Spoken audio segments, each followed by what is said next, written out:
Good evening, everyone. It's my pleasure to welcome you here this evening.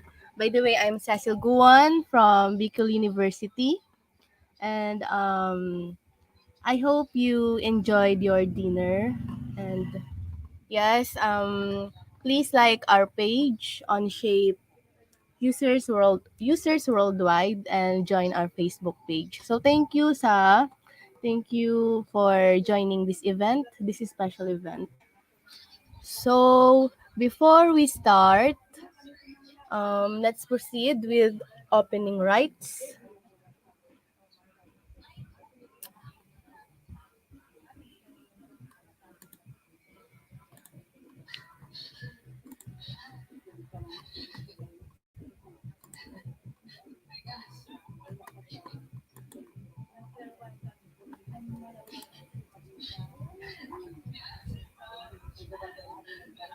Okay.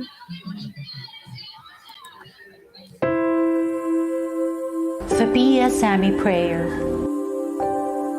Heavenly Father, maker of heaven and earth, we thank you for the Filipino mechanical engineer, for our profession, and for our organization, the PSME.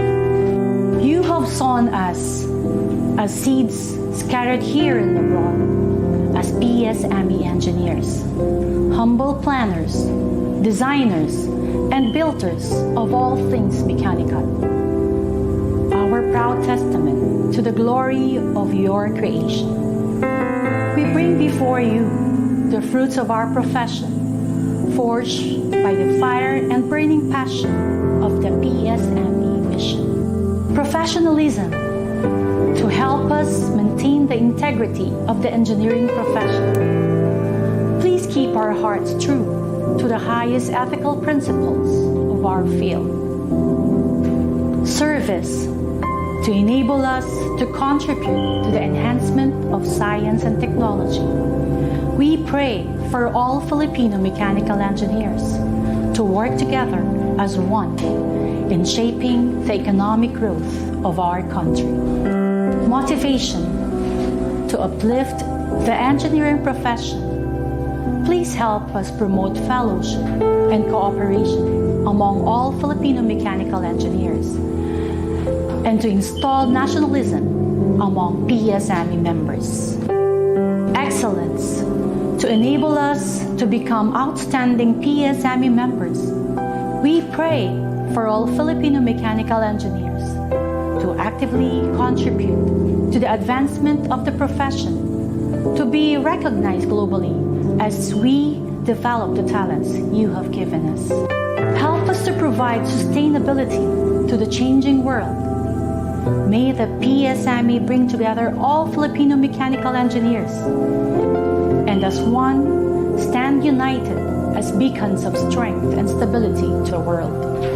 All this we pray through you, our Heavenly Father, forever and ever. Amen.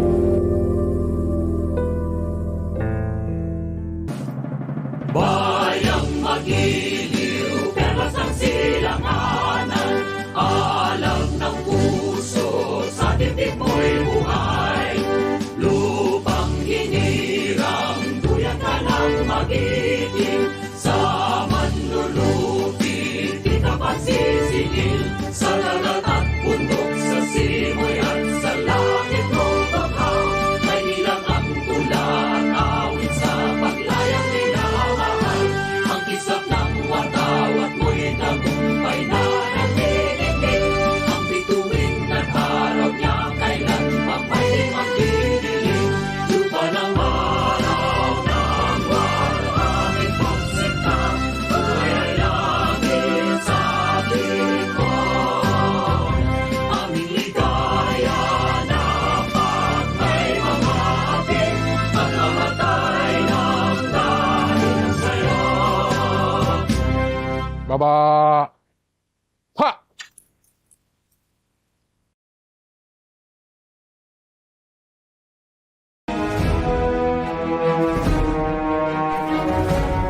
The PSME Creed. We, the mechanical engineers of the Philippines, conscious of our responsibilities to God, our country, and fellow men. Affirming our adherence to the Code of Ethics for Mechanical Engineers. Desirous in participating and contributing in the social, economic, and industrial growth of our country. Determined to support one organization that shall embrace the mechanical engineering profession. Have resolved to unite to accomplish these aims by constituting a national organization of mechanical engineers.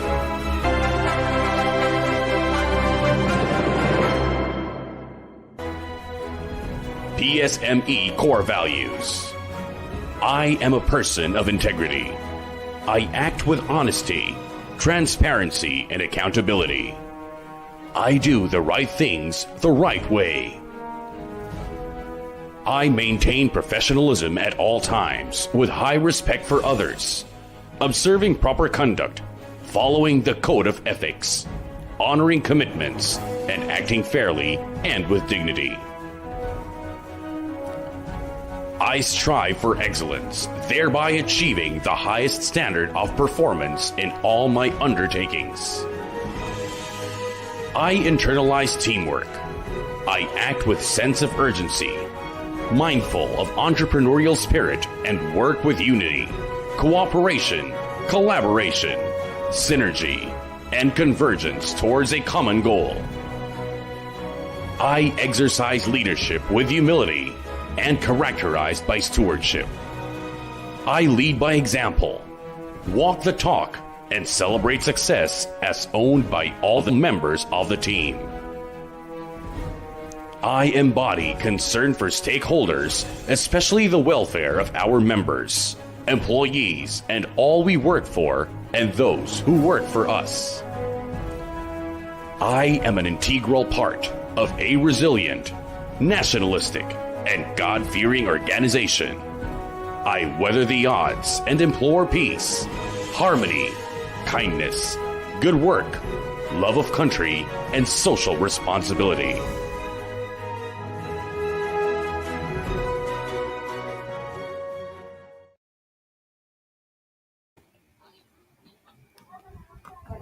So yun, I would like to thank you for joining us today for this special event. And I would like to thank the participants from other schools. Also, at this time, I would like to thank our friends or our partners who made this event possible.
So, hello again, guys. We're here today. Thank you for joining us today. First, how will you benefit this course? Of course, you will gain understanding of animation in Onshape, and you will be able to animate with high confidence that you have mastered the very fundamentals of animation. So let's move right along. It is now my pleasure to introduce our guest speaker. He is currently taking Bachelor of Science in Mechanical Engineering in Bicol University. He is the Onshape Student Ambassador. Ladies and gentlemen, please join me in welcoming Enric John Glina. Hello, Enric. Hi po. Hello, good evening po. So, how are you tonight? Ready na ba? Medyo ready po. Ready Yeah. na? So, ibibigay ko na sa yung stage for tonight. Yes po. Thank you.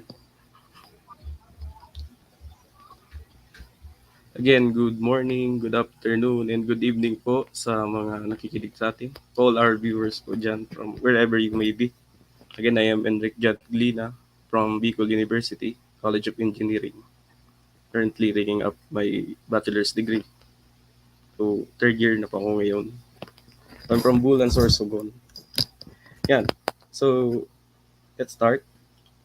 So, why do we need to animate, or what is the importance of animation in Onshape or in any CAD system rather?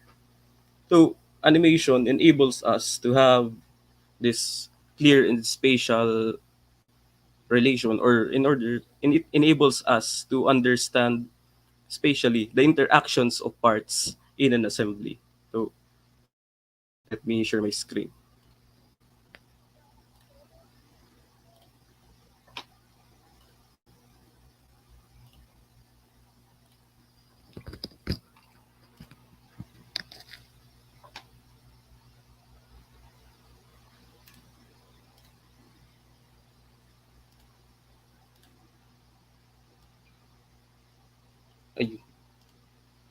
So there, as you can see po, again, animation enables us to visualize the relationship of the objects or the parts in an assembly that we are making.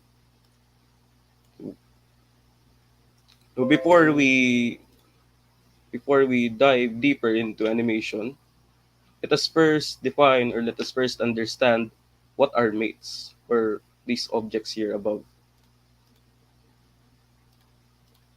So sharing again.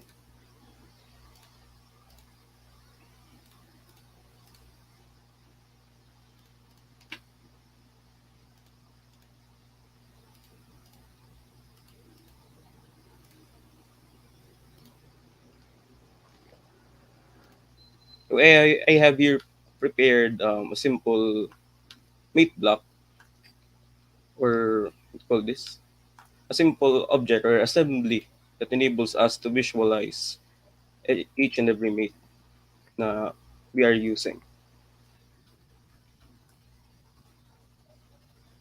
So before before we dwell deeper again here, let us go to the fundamentals. Let us start by creating a part studio or an assembly rather. So we hover here to the bottom left part. Here in the insert new element, we click the plus sign and we click create assembly. So automatically it will redirect us to the new assembly. So next, another important key is to insert parts into the assembly. So we can insert parts by this insert tab here. We can click insert or we can shortcut key I. So by clicking I, it prompts us the different parts from the parts assembly. So we can either insert the whole part all at once for multiple copies, or we can insert individual parts such as this. So for us, let us insert individual parts and see there, there, there, there, and lastly, there. And we click the OK or the green check mark to accept that selection. So if we click escape or any other key, it will not save this viewport there. So we click OK. So as you can see, every single part or component can be moved here. So there is not yet defined spatial relationship between them. So in this case, we need to mount first, let's say, a very base object or a very base part into the origin or into another part. So in order to do that, we click the object that we want to isolate or we want to fix to the center. So let's say this mate block here, we click it and then, or any part, let's say we click the underside of it. And then, so as you can see here, when we click the bottom part, it's prompt us with this triad manipulator. So this object here is called the triad manipulator. So it enables us to move parts or yes parts to which degree or direction we want. So the arrows enable us to move it by an axis. So like that in any x and y, x, y, z direction. So the dot enables us to make rotations or to rotate the part. So we set it to 0. And this enables us to move it, the whole object, by a planar face. So in order to fix this to the center, we click the origin of the triad manipulator, and then we move it to the geometric center of the mate or the of the block that we want to move to the center. So putting it there, as you can see, it is at the geometric center. And by right-clicking it, we can automatically move it to the origin by clicking move to origin. Wait lang. Here, move to origin. So the mate block center of mass is already at the origin. We can fix, or we can go here to the instance panel, and we click the object, or we right click the part, and we click fix. So here, since it is fixed, let us go now to the mates. First mate we have here is the, wait lang, nag-brand out po sa amin. Okay, anyways, the first mate we have is the fastened mate. So the fastened mate, from the name itself, it fastens an object, fastens a part to another part. So removes all degrees of freedom between two entities. So when we want, or we don't want a part to move, we click the fixed or the fastened mate. So we click the fastened mate, or we click the shortcut key M, and then select a face that we want to make. Let's say the underside of it. So we want to click the geometric center, or any other part, or any other corner. So we click the geometric center, and then we click the partner geometric center of the object we want to mount it on. So when we are satisfied of its location, we click the check mark. So now this object, or this block, does not move anymore. When we move the triad manipulator, it does not move since it is fixed, since it is fastened to a fixed base. Okay. Next, we have the revolute mate. So the revolute mate, again, it has 2 degrees of freedom. It says here, allows rotation about the z-axis, as first selection serves as the rotational point, and the second as the stationary point.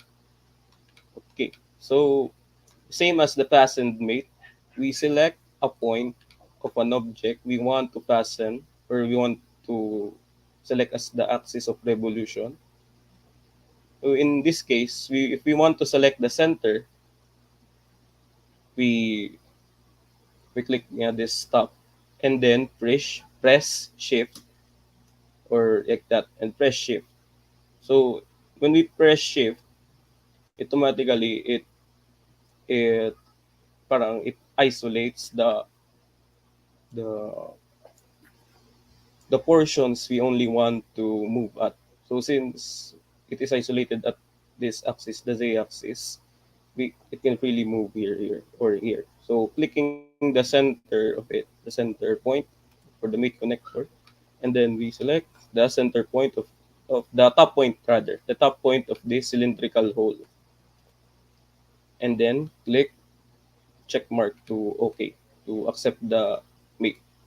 So now, as you can see, it can freely rotate, or can freely rotate around that axis. Next one, we have the slider mate. So let's use this mate again. Let's use this mate. So we can either suppress or delete this mate. So let's first I suppress that. Let us suppress that mate. So suppressing a mate removes the mate relation between the objects. So when we unsuppress it, it will automatically return to its place. So again, I unsuppress the mate, and then for the slider mate, we click the center. I wait lang. So the slider mate now is like the revolute mate, but instead of rotation around the z-axis, it enables sliding with respect to the z-axis. Translation. So clicking the slider mate, click the first point again. We select the first center, or the center of the object, and then we select the top plane of this. or the top point, clicking OK to accept it, and then slide. So as you can see now, it slides with respect to this point. So I think it is a good time to introduce limits into the issue. Now, since our course is about animating parts and assemblies in Onshape, and then animation enables us nga to have a visual representation of the interaction of the objects. So it enables us nga, or animation nga enables us to see the interactions of this. So in real world standards nga, this does not happen that an object passes through another object, or an object slides infinitely with respect to another object. So this is where animations or limits come in handy. So to add limits to a mated feature or mate feature, we either double click the mate feature, or we right click and select edit. Next, we are prompted here offset and limits. So offset, it allows us to move an object by the different axes. So for example, um, we offset the object to y nga. So let's say 20 millimeters to the y axis. So there, it is offsetted. It just moves the center of the mate to another location.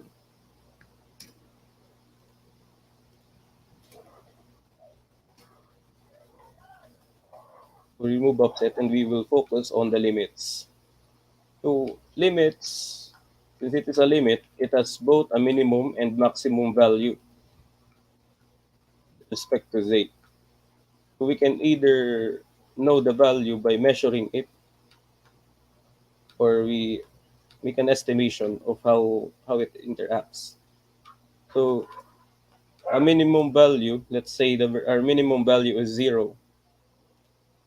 So this represents the location from where the the mate originates, or where the mate connector is located there.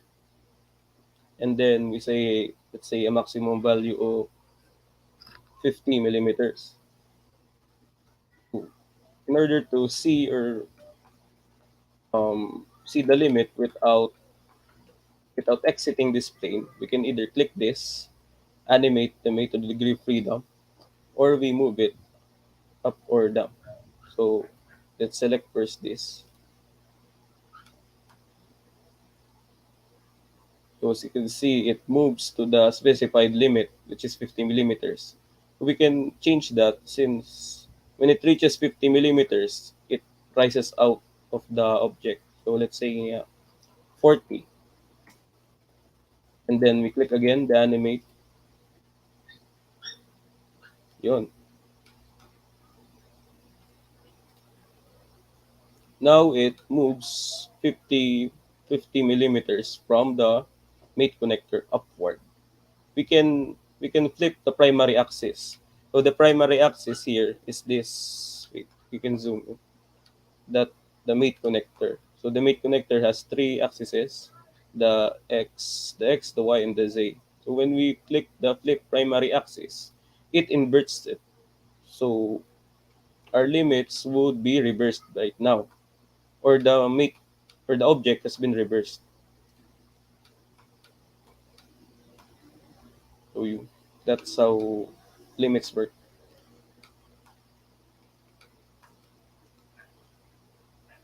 Okay, next feature we have the planar mate.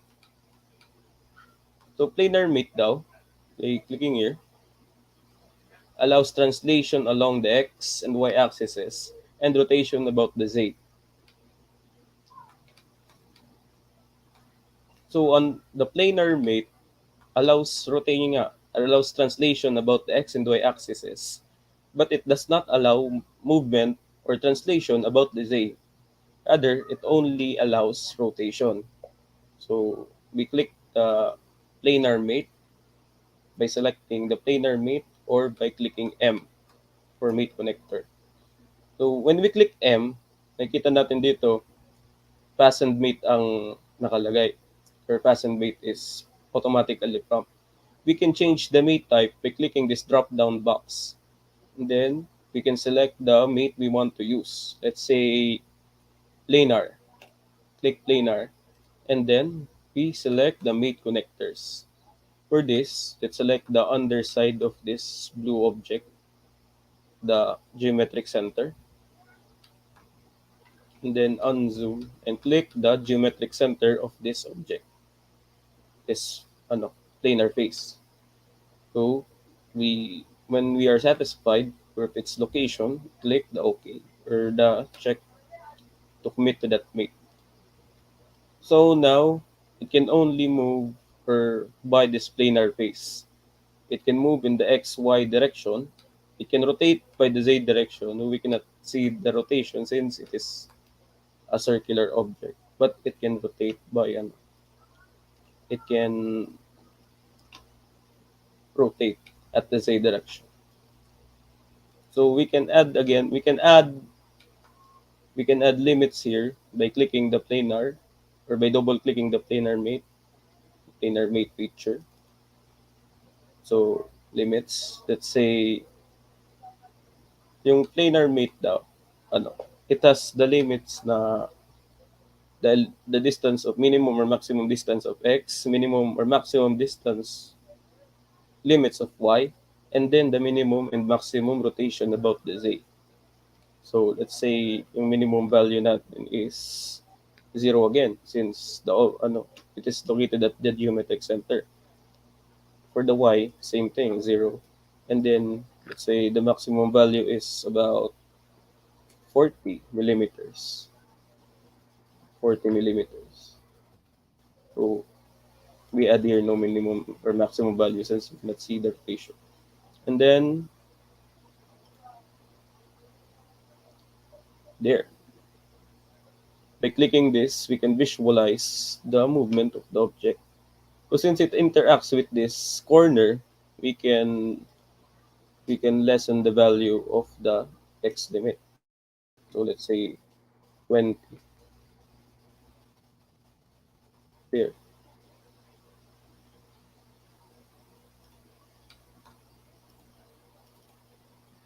So that's the planar mate. Can move only in this planar face. Then next we have the cylindrical mate. So let's imagine, so ang cylindrical mate is a combination of a slider mate and a revolute mate. So it enables sliding or it enables translation about the z-axis, and also it allows rotation about the z-axis. So we can imagine this cylindrical mate as a screw. So here I prepared a screw, especially as a screw for this example. So we click the cylindrical mate. So again, we find the point or the mate connect the point. If possible, we can connect the mate to. So since the face is helical, we go here to the point. So hovering to the point and then pressing shift, we can fine tune where we want it to go. So we click here to the upper part of the cone, and then we click here, let's say to the center of this. So again, to in order to go or to select the innermost part, we hover about the object or the cylindrical part, and when we press shift and then move. So we select the center part and click OK.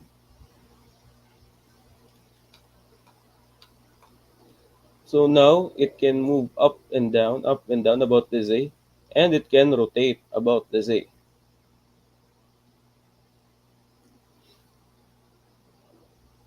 So earlier, say I mentioned that the cylindrical mate is like the action of the screwdriver or a screw. We click, we come here, we go here to the special mate. We have the screw relation or screw relation. Yan. This relation, parang it enables us to it enables us to somewhat integrate the different mates to have a more fine or realistic more realistic movement or yeah.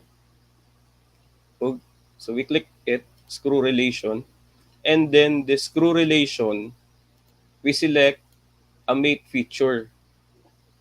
Since it is a screw relation, we can only select a cylindrical mate for it to work. So there, we select the first cylindrical mate of this screw, and then we are prompted here a distance per revolution. So this, parang ito yung yung amount of amount of length an object moves per revolution of the object. So let's try this. The default value is 25 millimeters. And then when we move it downwards, it automatically moves, or the top automatically moves. It's like a real screw. To animate it, we hover above the cylindrical mate and we select animate. So since a cylindrical mate has 2 degrees of freedom, we select only 1 degree in order to for us to animate. So we select the slider relation, and then to animate, I so to animate a mate, we are prompted here with a start value, an end value, number of steps, and play type. So first, itong start value. So start value from the name itself, a value where the object starts its movement. We can either offset this. It can either be a negative value or positive. Let's say negative negative 10 millimeters.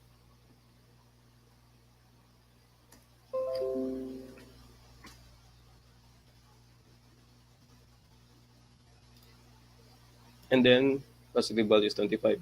So number of steps, parang parang playback speed ng animation. And then reciprocate or this playback type, we have reciprocate and single. So reciprocate when it hits when it starts from the start value, and when it hits the end value, it goes back to the start value, and so on and so forth.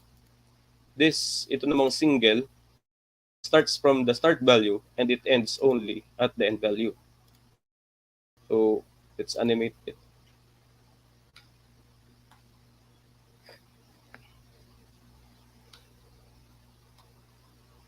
So medyo mabagal siya. So let's say yung at naka-single siya, ano, nag-stop siya doon sa end value natin, which is 25 millimeters from the offsetted value. So let's say reciprocate. We click stop to stop the animation and click again.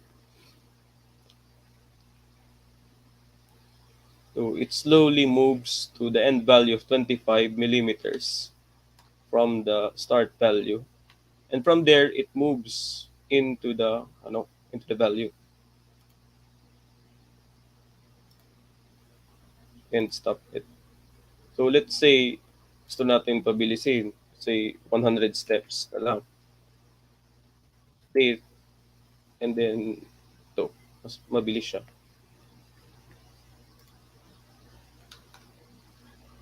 So, konti na lang. Wait lang. I'm missing a mate. So next mate, we have the pin slot mate.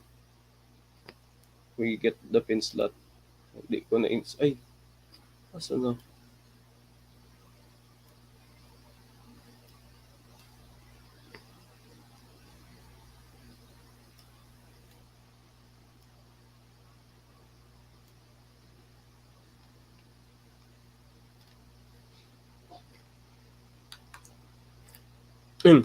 So yun nga, next, the pin slot. Since I've lost the other object, hindi ko manap kung saan. We go to the first assembly na ginawa ko. So, yung pin slot mate, yun is a combination nga, it's like a combination of a revolute mate and a slider mate. So it enables an object to slide from it allows nga a pin slide within a slot since it is a pin slot mate. So to animate or to add that, we suppress muna the first pin slot mate.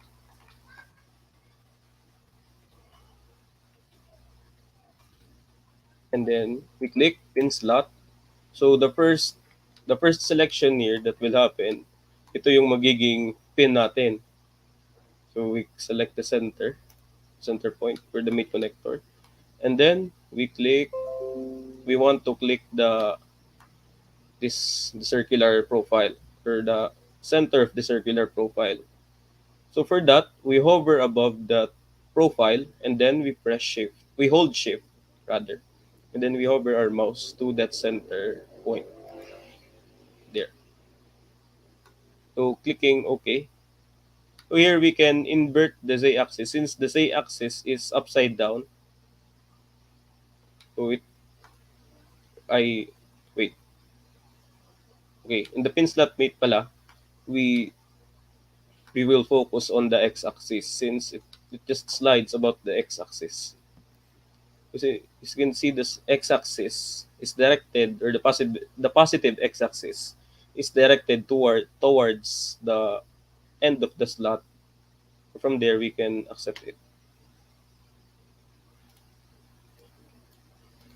So to test it, if it is right, so yan, it slides within the slot, but it faces through the machine, or it faces through the block.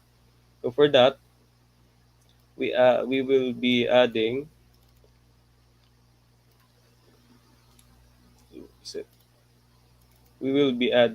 limits. So click limit and then the minimum or maximum value. So the minimum value, again, 0, since we will start at the origin, and the maximum value for this, say it's about 50, I think, 50 millimeters. So to test if our if that value is correct, we can click animate to that degree of freedom. So medyo tama. It still faces there. Let's say 45. And click animate again. Hindi pa, not quite. 48 for final answer. Yun. And for the rotation naman, since we will not be using this as a rotational object, we can add here the minimum value of 0 and 0. So accepting that, committing to that limit, it can now slide freely within the slot. So that's the pin slot mate. So possible question, what is the difference nga of the pin slot mate and the slider mate? So one key difference of it is that the pin slot mate has 2 degrees of freedom and the slider mate has only 1 degree. A slider mate only slides within via the z-axis, and meanwhile the pin slot mate has translation by the x-axis. So we go back here to our demonstration assembly. Next, we have the ball mate. So, yun nga, from the name itself, ball mate, it constrains ball features. Other. So, for that, we click the ball mate, and then we click the center point of the ball. It's always the center point of the ball profile, or the spherical profile rather. For that, ayun, since automatically na, we select the center. And then, for the next selection naman, we click the center of that ball profile, the second profile. So, when we are satisfied with its orientation, we can click OK. So, we come back here. So, a feature of this part is that it allows movement around the X, Y, and Z axis to demonstrate that. When we click it,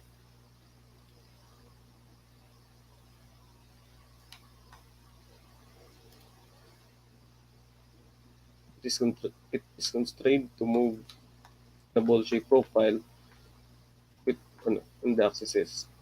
So yung limits na i-apply natin is the angle, yung maximum angle na lang. Since the minimum angle is 0 degrees from this, we will be adding the maximum number of angles. So na hindi ito that this rod will not interact with this profile or this face. So let's say 30 degrees. So we can either drag this through the 30 degrees or drag this downwards, or we can click animate. So 30 degrees nga. We can go more like 50. Then again, we click animate.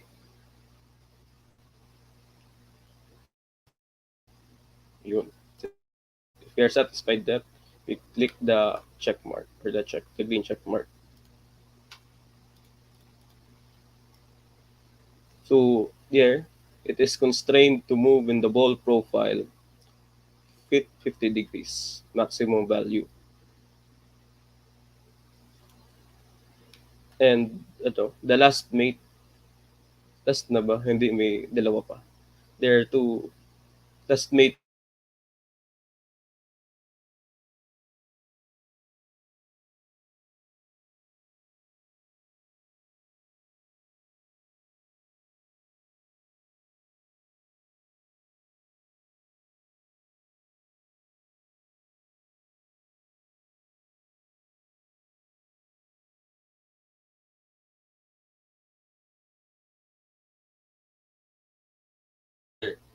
What we mean by this is ano, wait lang.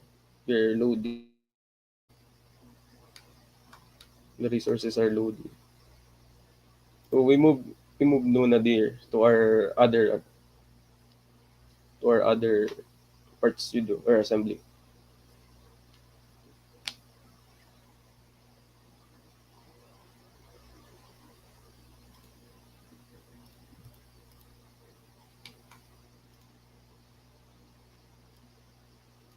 Ayun, we can now move it. So to demonstrate the parallel mate, we click the parallel mate, or we can click M. So by clicking M, we click the drop down again and select parallel. So we click a face. We click a face, a, a planar face, or the center in a planar face. And then the face of another object we want this to be parallel with. So let's say this face. We click this point. Yeah, click this point. And we click OK. So the parallel mate enables ano enables the object or constrains the object to have a parallel relation with this. So it can move in the X or Y. It can translate to the x and y axis, but it does not rotate. It does not rotate such it does not rotate further. So we move to another angle. Kahit saan natin siya i-drag, it will always be parallel with this face. Kahit anong gawin natin sa kanya. When we click the triad manipulator, it does not move, or it does not rotate, because it is parallel. There's constraint to be parallel with this always. It can rotate with the z axis, or yun, it can rotate still, but it cannot rotate at this manner, at this axis. It just stays parallel. So suppressing. Then last mate natin is the tangent mate. So we have to suppress this muna na parallel mate. So the tangent mate, from the name itself, it allows tangency between faces.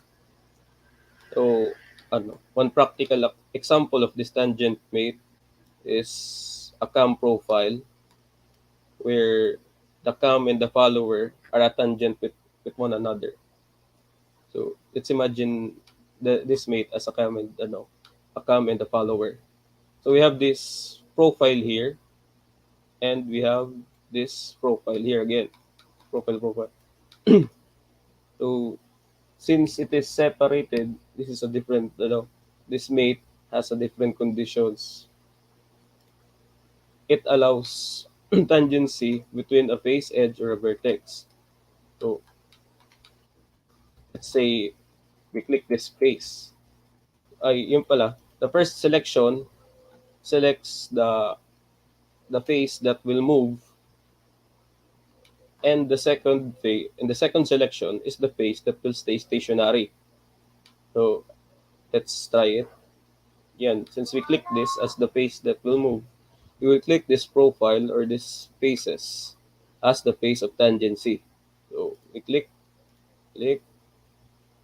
automatically it selects the whole area.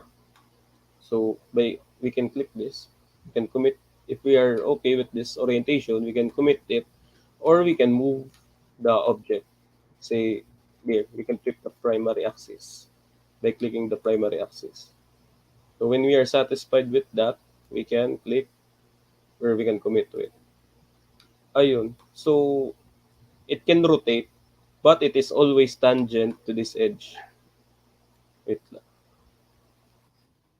let us have a better view. Yan, top view. So kahit anong mangyari, it will always stay tangent to this curve. Oh, wait, go tangent.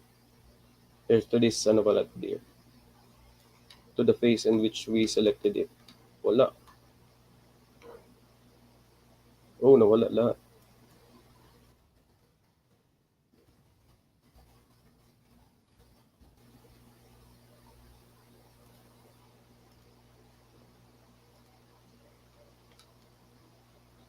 Ayun. Ang layo. There.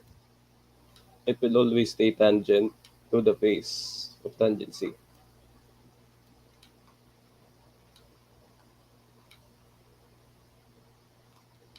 So, any questions before we move on to the next portion?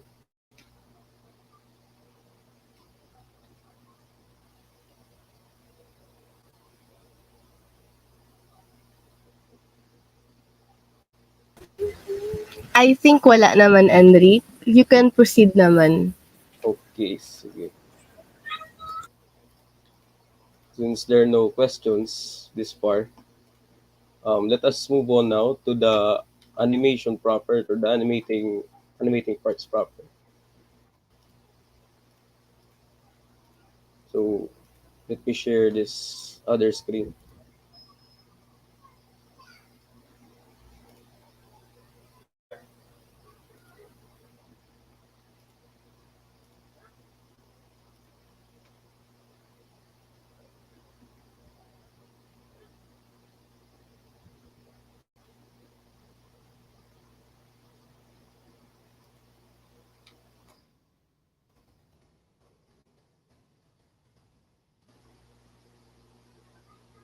Is the screen visible now?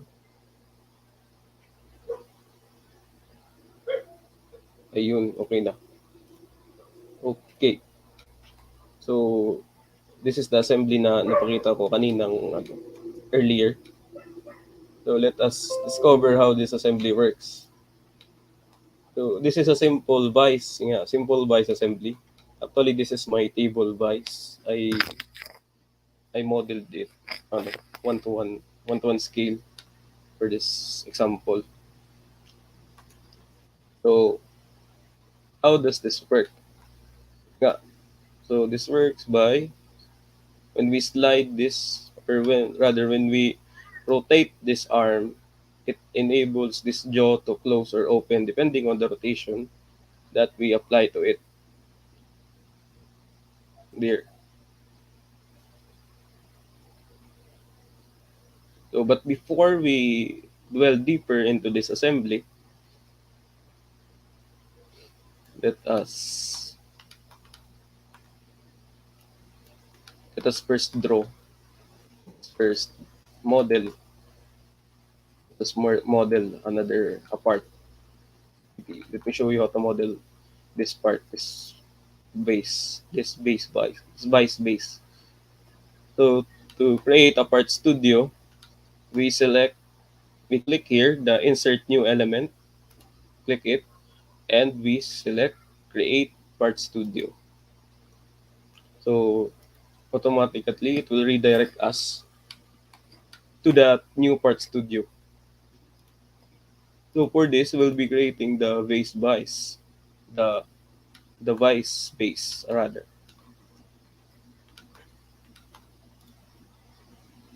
So we sketch at the top plane, we select the top plane and press sketch or control or shift S. And then we want to be normal to that plane. We can either select the top plane or we simply click N for normal. So next, we will be drawing the profile,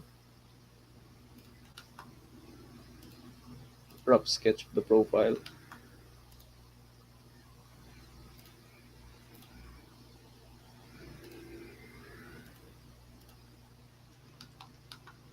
There. So we will be constraining now. Select midpoint constraint for this part, and then perpendicular for these edges. Okay. And then we'll be adding tangent relation between these two. Or, by the way, pwede po kayong sumabay. You can join me in creating this vice base. So, we click midpoint again if this is midpoint. And it's already midpoint. Next, we click tangent mate or tangent relation. So, this space or this circle is tangent with this curve. So, or with this square rectangle. Again, tangent. So, yun. Then, we dimension it now. So, the distance between these two parts is 23, quite big, 23 millimeters. And then its length is 73.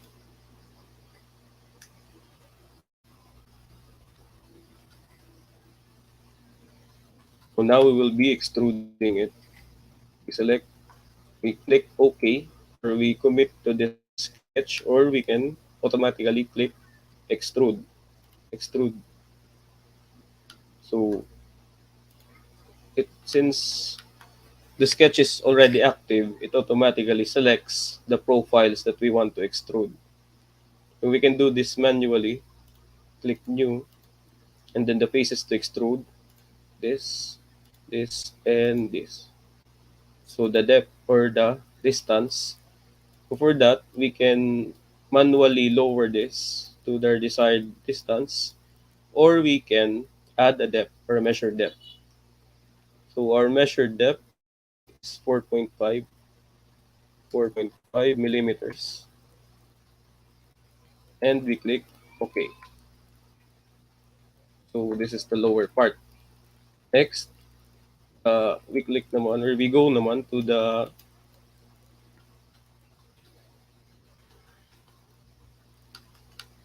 upper part, or the neck, or the jaw. So we click this space, this space, and we sketch space, and we click N for normal. So we add the ano,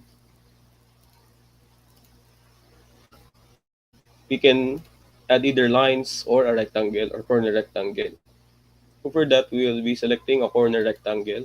Shortcut key is G, or we simply click corner rectangle, and then we select a point for the first point, and then for the first corner, and select another point for the second corner. Just press escape to cancel that. Next, we will be constraining this to the midpoint or the origin. We click the midpoint constraint, and then we select align and the midpoint. There, it is now at the midpoint. So when we move it, this line stays with respect to the midpoint. And then we add dimensions. Click D or click the dimensions. This has a length of, look, this has a length of 17 millimeters, right? And a thickness of 11 11 millimeters. So next we will be extruding this again. Click extrude or shift E to extrude, and then it automatically selects that face or that profile, and it's this. So we add it. We will be adding it, and then the height, we will be adding a height of 22 millimeters.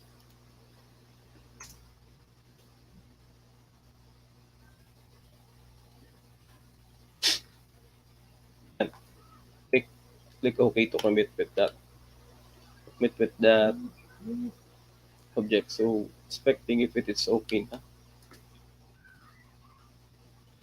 Next, we will be drawing this part.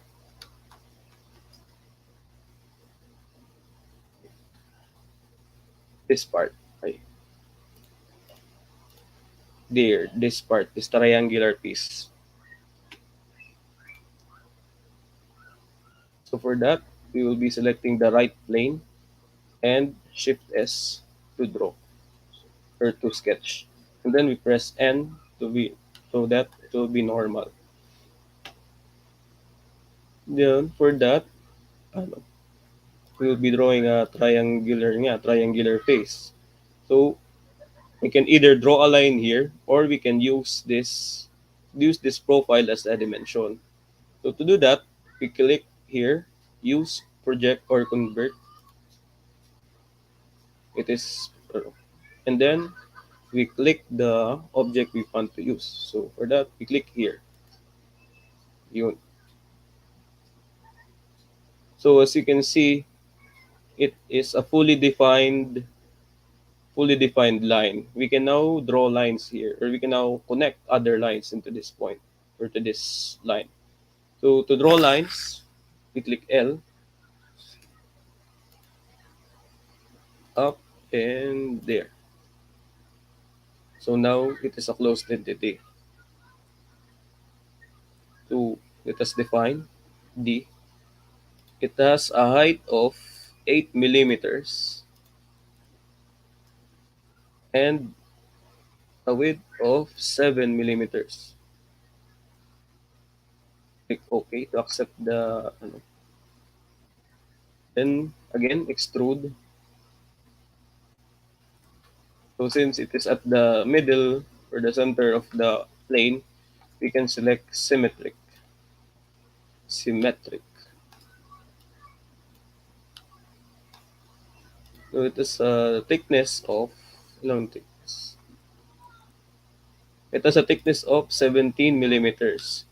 So we can either put this as blind or we can select up to face or up to next face. So we click here. Hindi gumagana yung ano, symmetric. So blind na lang, blind na lang. And then a depth of 17. So yun, okay na. Then click the green check mark to accept.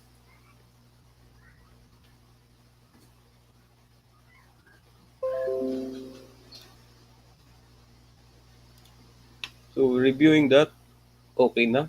Next, we will be moving on to this here, the main jaw with the main jaw profile.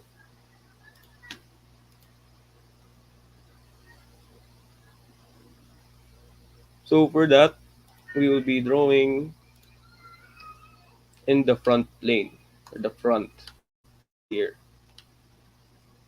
So click the front of this profile or this space and shift S. We will be drawing a construction line, a construction line of 2 millimeters. So there, and dimension 2 millimeters. Since it is a construction line, we can convert this to construction line by clicking Q or pressing Q or pressing this. Convert to construction. So now it is a construction line. We will be using this for the offset of that jaw. Again, midpoint of this to that, to this, for this, midpoint of this line to this point, and then we will be dimensioning na. So to dimension, it has a length of 36 millimeters between these two and a height of 9 millimeters.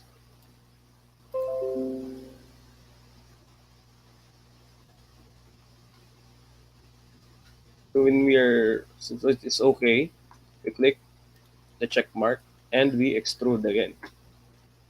So we are prompted to select a face. So for that, we select this face and this face. So it has a thickness of 12.5 millimeters. 12.5 millimeters.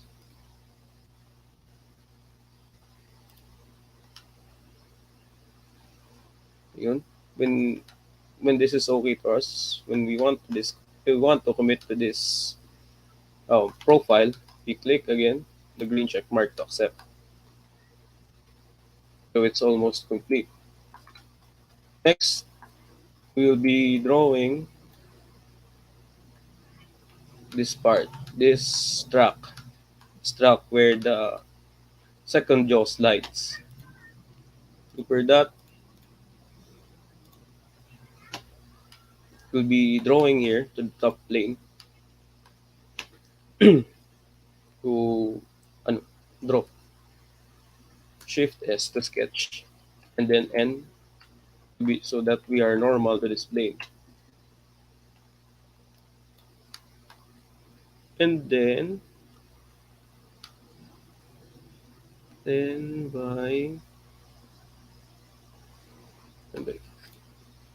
we'll draw a square. Oh, very small.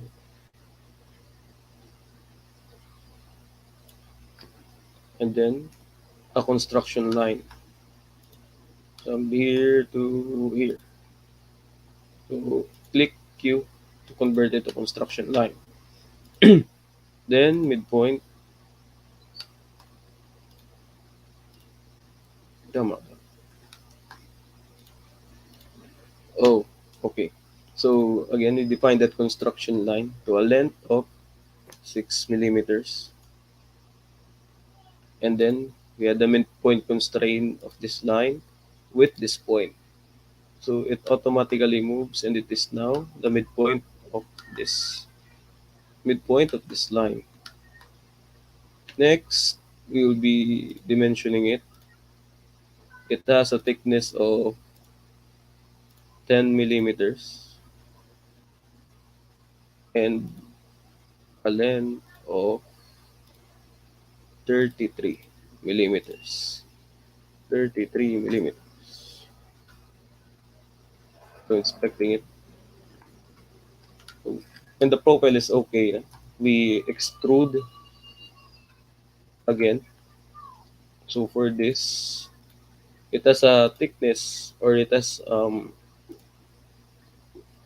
wait, yeah, it has a thickness or a height of 4 millimeters. Click OK to accept. And lastly, for this feature here, we'll be drawing the here. Again, we can click this to use, or we can draw a line or a triangle. So click this base and Shift S to sketch. Make sure we are normal to that. I want it to be normal. And then we click the corner point rectangle. So here when we hover above this line, and when we extend it, it automatically awakens the horizontal constraint, or the horizontal constraint. So we will be using that. Click here and then drag the corner rectangle. Now we will be dimensioning it. It has a distance from here to here of 3 millimeters, and then same here, a distance of 3 millimeters. So it has a height of,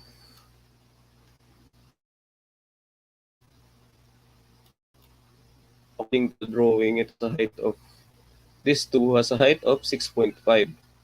For that, we can add, we can mention it by using equations. Say 6.5 minus the thickness of this. So since we know this, the thickness of that is 4 millimeters. We add 6.5 minus 4 millimeters.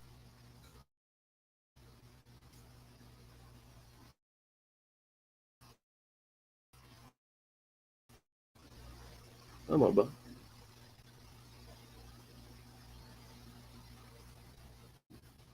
Wrong. It has total length pa 6.5 millimeters. Yeah. And then extrude. So, since sketch is active, it automatically selects the profile to be extruded. So we can say add and merge scope. Scope we want to merge it with is part 1. Then since it is not intersecting with this point, we can click opposite, and then yun. It is now here, we can now merge it with part 1. So nga, we can add blind next to up to face, up to next, up to part, vertex through all. So we select up to face, and we select the face of this square, or this cube, or this angular. So yun. Now model this. Now for the finer details na lang. We select this face. We will be adding the grooves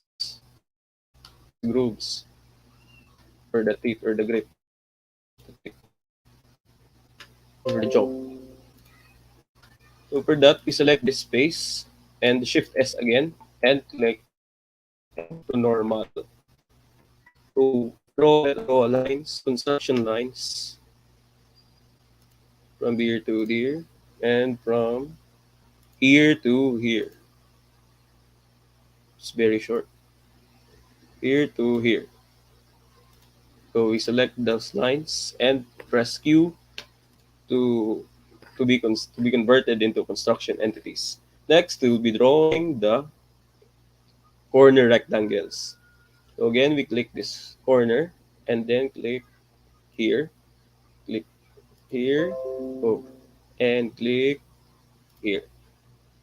So dimension, we can either add midpoint or symmetric. So let's try symmetric or symmetry. For symmetry, it requires us three lines rather, a construction line, and two entities we want to be symmetric with. It doesn't, no, the order does not matter. So it is now symmetric. Then we define the dimensions. It has a length of 1 millimeter. So they both have the distance of 1 millimeter. And then we extrude, Shift E to extrude. So the profile automatically or selects it as add. So here we want it to remove. We want it to go into this jaw. For that, we click remove or we click opposite direction for each chart. We click remove. So it removes to this dimension of 25. Since we do not want this to happen, to remove all through, we will be adding a depth. So our depth is 0.5 millimeters. Yun. It is now indented. Or click OK or check to accept. And then lastly, we'll be adding the fillets. So for the fillets, we click the fillet or Shift F. Shift. So there we'll be clicking Shift F. So the fillets are entities to fillet. We will be selecting na. It can be either radius, measurement, radius, cross section, circular, and then our radius of fillet natin is 1 millimeter. So entities, select this, and this. Okay na.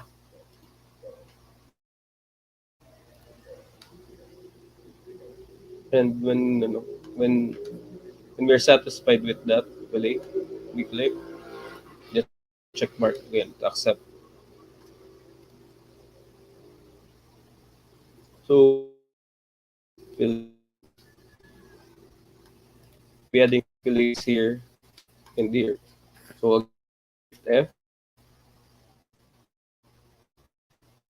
time radius is 3 millimeters. Click OK. You'll be select entities to fillet. So click here, click here, click here, and here. Tama ba?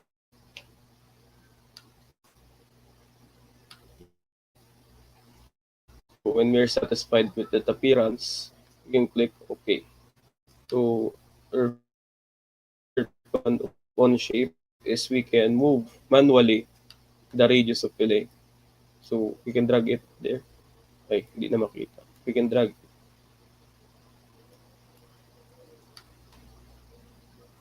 to 0.1 measurement lang. Going back 3 millimeters.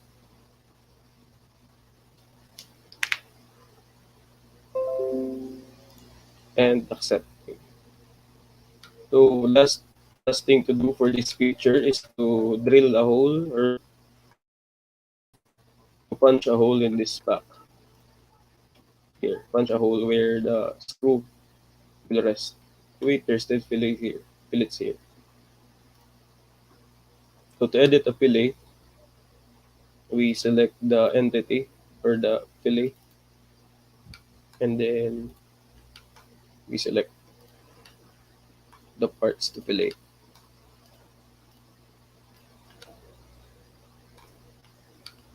So next is we will be adding holes, or we will be adding the hole here. So there are many ways to add holes. We can either use the hole command or the hole feature, or we can draw here a circle and we will do it manually. So I want to do it, by using a hole command. The location of the hole is at 20 millimeters. Okay. So it has 20 millimeters from the origin upwards. So the whole command, gumagamit siya ng isang point lang. We'll be using 1 point to use the whole command. So we click the space and Shift S to draw. S to draw. And then we click point.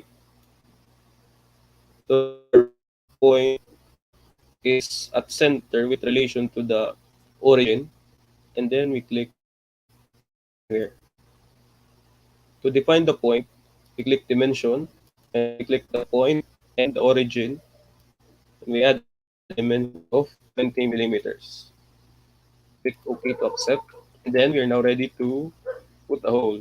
So for the hole command, we click hole and we select a point to place holes. So selecting this hole. So our hole will be simple, counter bore, or counter sink. So for our purposes, we'll be using simple. And then no more standards, since we'll be just drilling a random hole. So our diameter, it will be 8 millimeters, since it is already 8 millimeters. We can now accept. Inspecting the object, it is now complete. So we can now move on. Pero, by the way, the other parts are not drawn because assignment nyo na lang yan. Itong ibang parts, you guys will be modeling these other parts. This jaw, this screw, and this bar here. So for demonstration, let us just draw this. Okay. So next, we move on now to animating our parts. So we can either use this assembly, this existing assembly, or we will be creating a new assembly. So for our purposes, let us select or create a new assembly. Again, we click here, the insert new element button, and click create assembly. So automatically, it will prompt us to the new assembly menu or new assembly tab. So we can rename the assembly. So let's say rename vise assembly.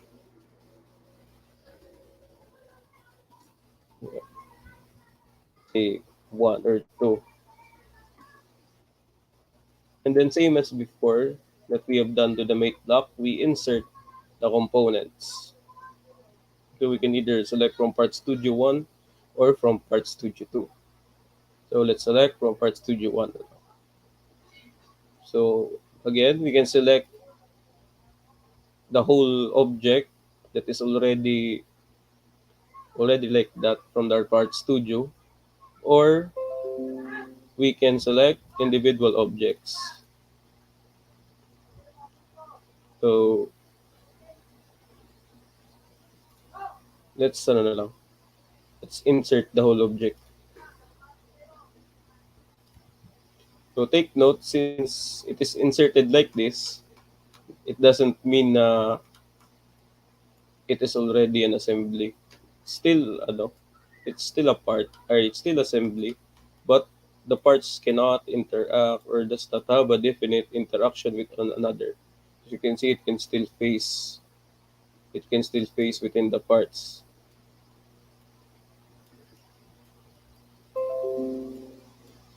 So for that again, let's go to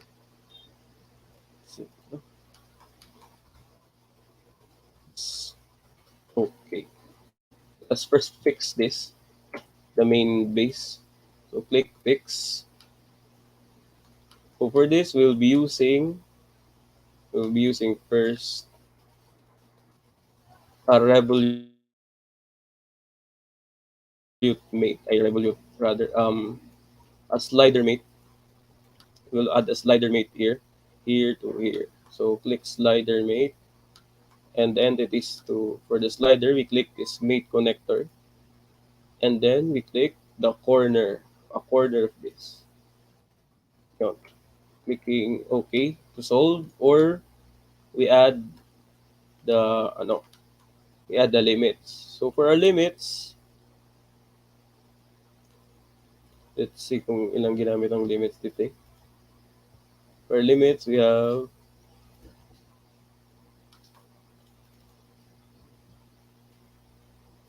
-22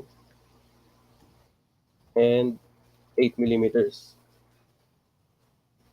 So try that. Okay, okay.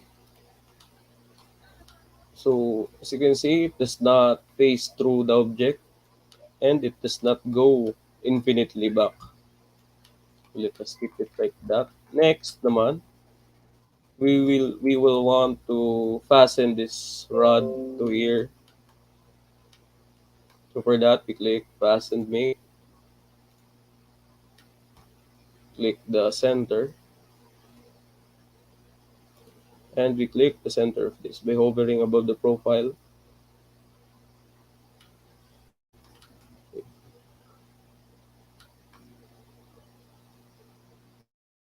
And click the center. Oh,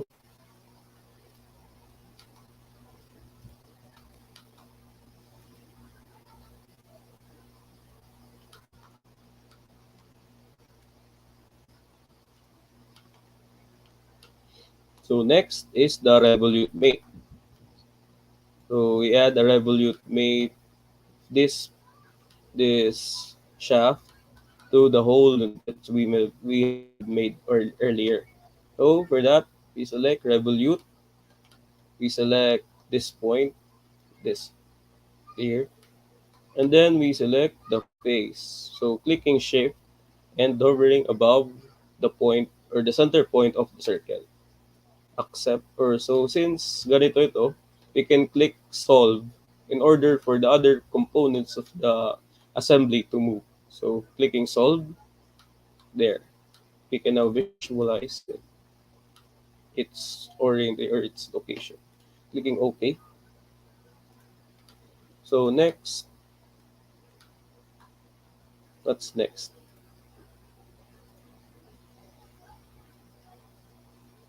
Ah,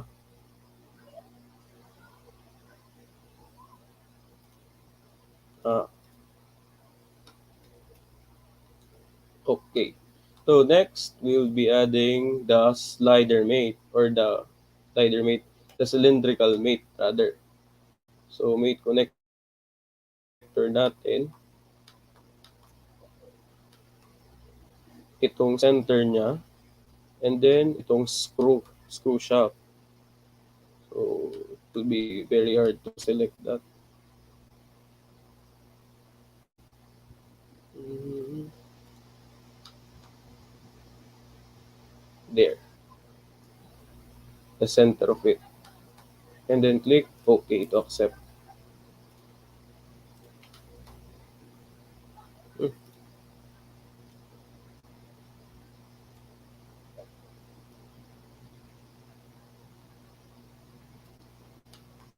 So since wala pa siyang motion, we will be adding the screw relation. So but before that, let us see kung saan natin ilagay yung screw relation. Cylindrical mate. And then cylindrical mate.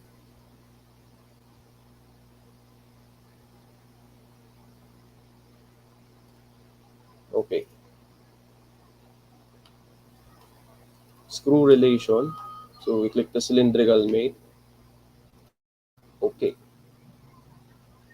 Ayun. Ayun na.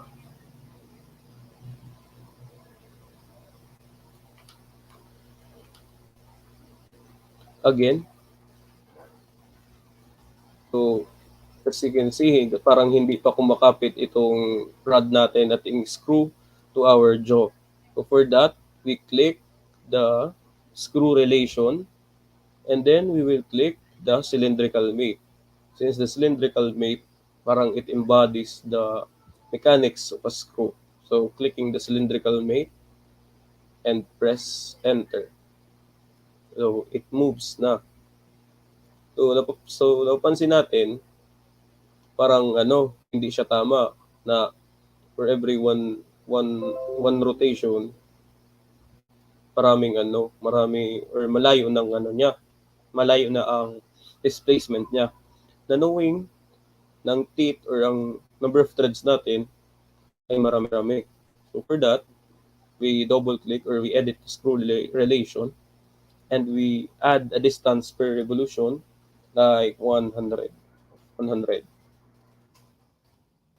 So the larger the distance per revolution, the finer the movements of this mate.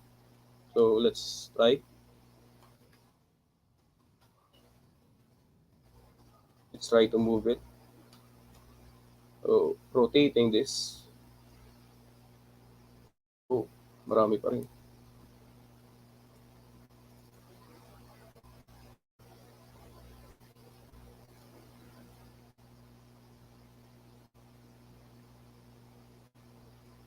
Anong or 10? Joke, it's 10.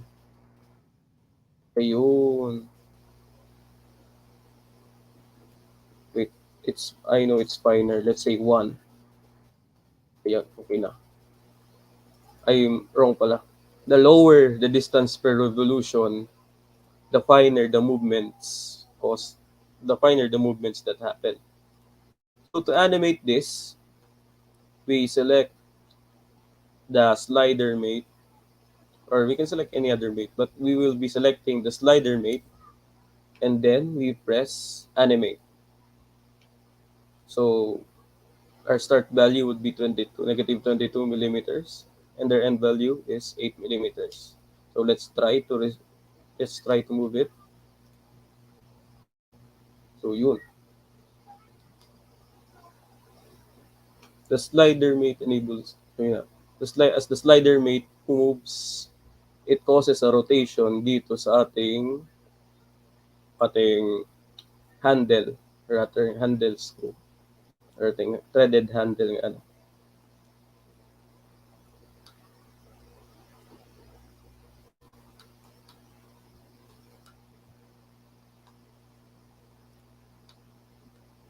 So again, let's try that. So let's try natin dito sa revolute if gumana. So again, so as you can see, gumagana siya sa revolute mate natin. But it is very, very slow. So, para mas bumilis siya,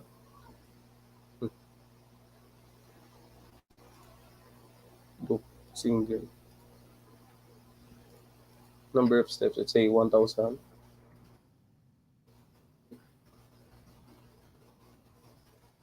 And then move. Play. Ay, do. Let's say, ano na lang. 10.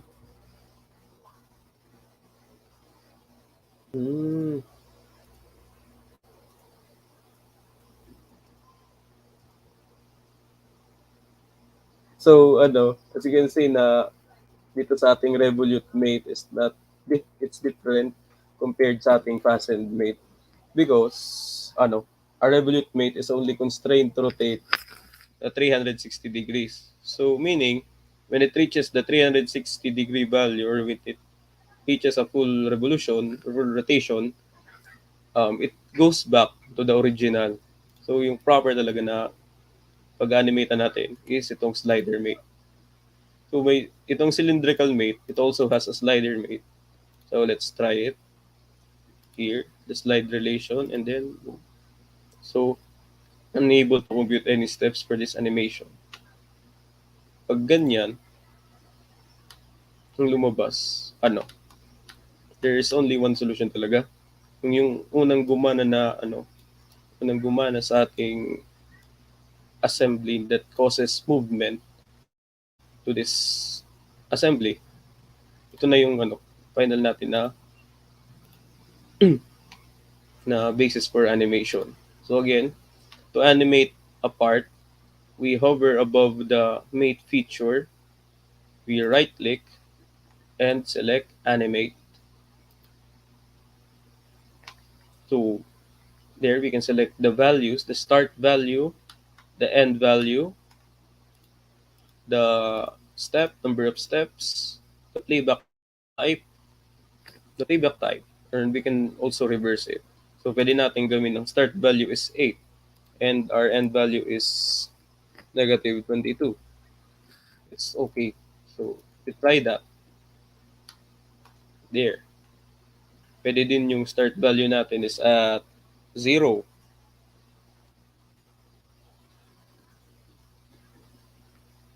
It still happens. It still moves. It just moves from 0 to negative 22 and vice versa. So again, the importance of animation is that it enables us to visualize or to have a physical visualization on the interactions ng parts natin. So, but the the elements that help us to have a visual or achieve this interaction are mate connectors, and limits. So again, limit gives a value in which an object or a part in our assembly is constrained to move. So, yun nga, for example nga, itong slider mate natin, since we added a value of negative 22, it is only constrained to move within this limit. So negative 22 to the left and 8 millimeters to the right of the origin. So take note that these values, itong limits or our limits, nakadepende siya sa ano, nakadepende siya sa location location ng ating mate connector or kung saan natin siya. So, di ba itong this mate connector for the slider mate. This is the parang zero. So this is the 0, 0 of the slider mate.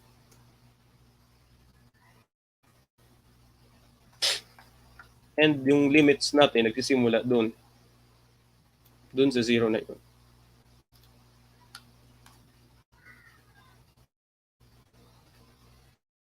So that would be all. That concludes my presentation on animations, assemblies, and shape. Animating parts and assembly shape. So if there are questions po.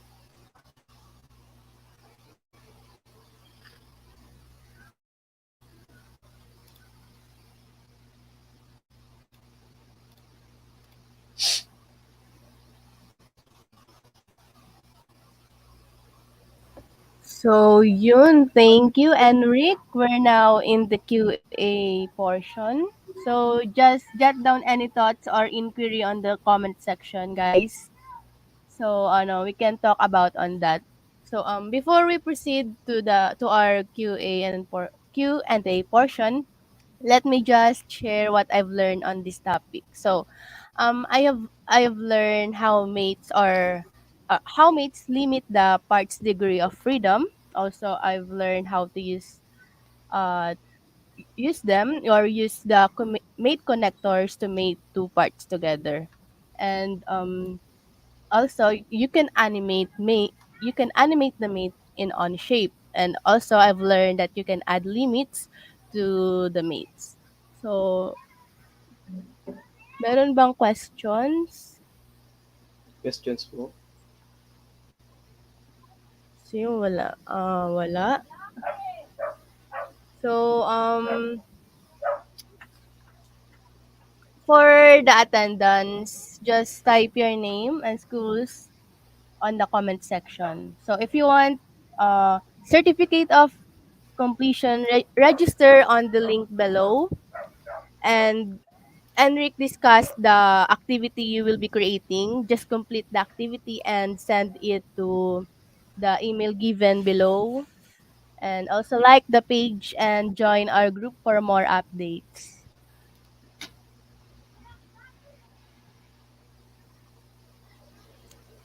So, wala ata ang questions. Wala po questions. Ako na lang po Mm-mm. magtatanong. So, Wala atang questions. wala sa. Sige, ano. Mm-mm. So, pwede din mag-add ako naman. Mag-add na lang ako ng Oh, other yes. learnings. Sige, I'll Mm-mm. share again.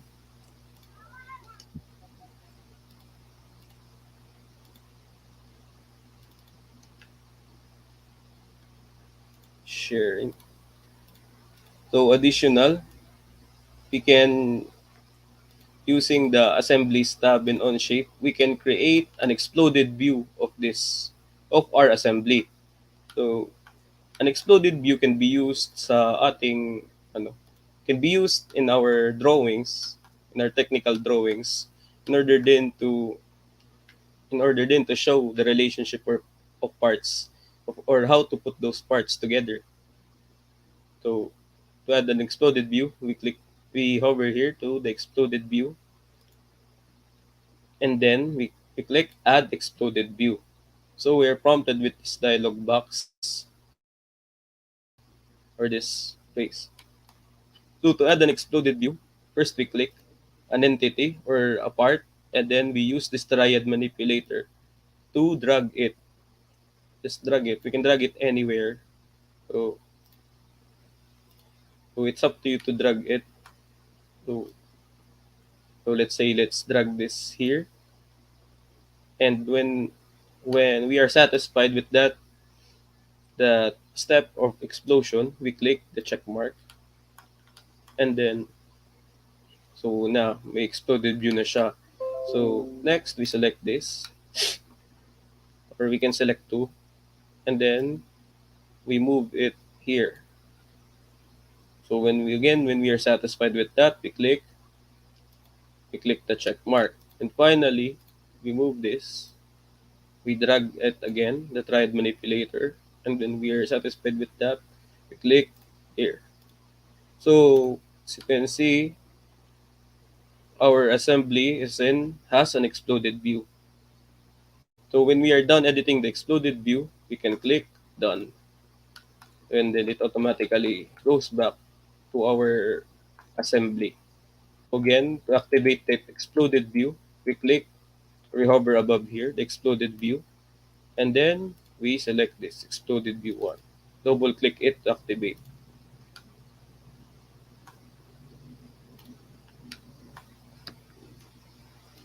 So, yun man lang.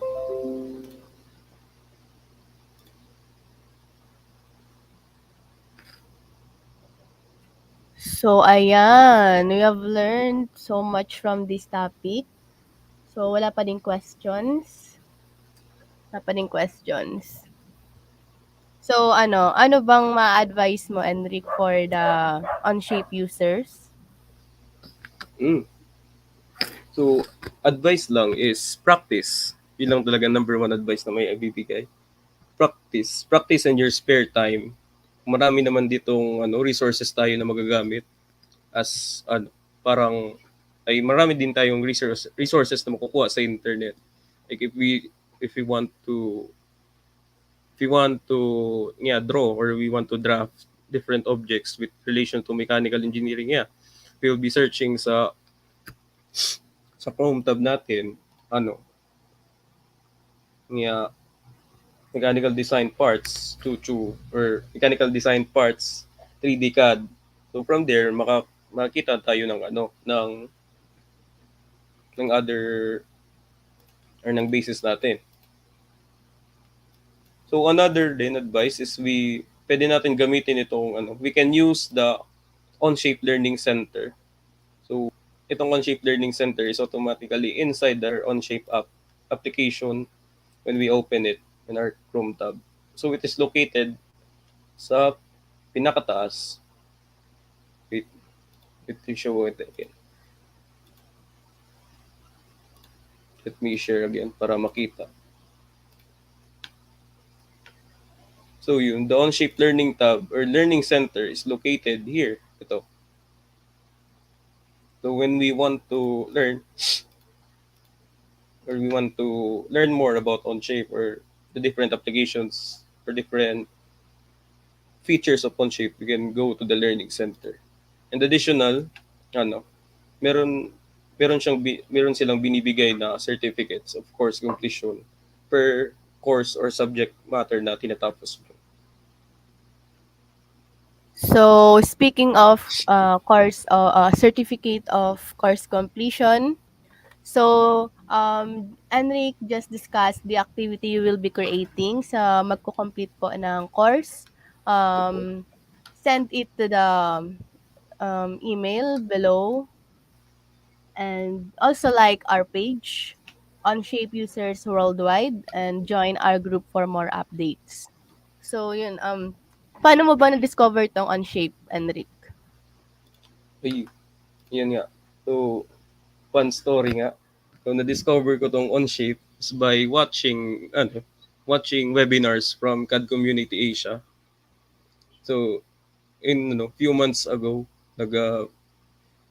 nakita ko yung ad nila, yung tatlong yung CAD series nilang tatlo about Fusion 360, Onshape, and SolidWorks. So since sa CAD fanatic din ako, na gusto kong I want to learn more about CAD, I joined all those technical sessions. So yan. I've enjoyed using Onshape for this past year, for this past months. Nice one. So, may ibibigay ka di ba na activity? Meron ba yung mga instructions? Yes, ito pong ito daw yung natin for course completion. So we will be drawing or we will be modeling this vise assembly. So yung instructions are to be said here. Nandito po. Wait. Medyo matagal. So ito na po yung for certificate of course completion. So yun guys, we will send this document to your email. So just register to this link below. Kung gusto nyo certificate of course completion. So just register here on this link. So hello sa mga viewers dyan. Good evening po. Good evening guys. So kung may questions guys, just jot down on the comment section so that we can talk about on that. So yun. So let's thank our friends muna.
So yun guys, thank you Enric for sharing your knowledge about um, Onshape on this topic.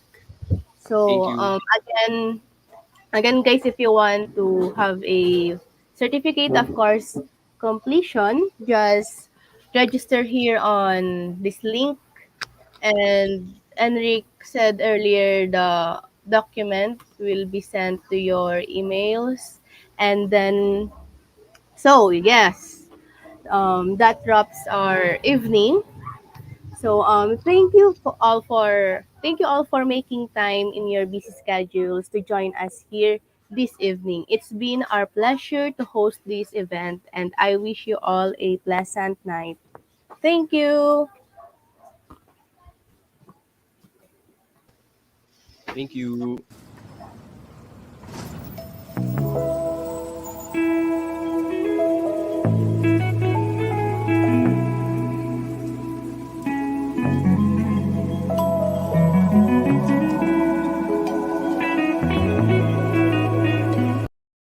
Onshape is the only product design platform built from scratch using the latest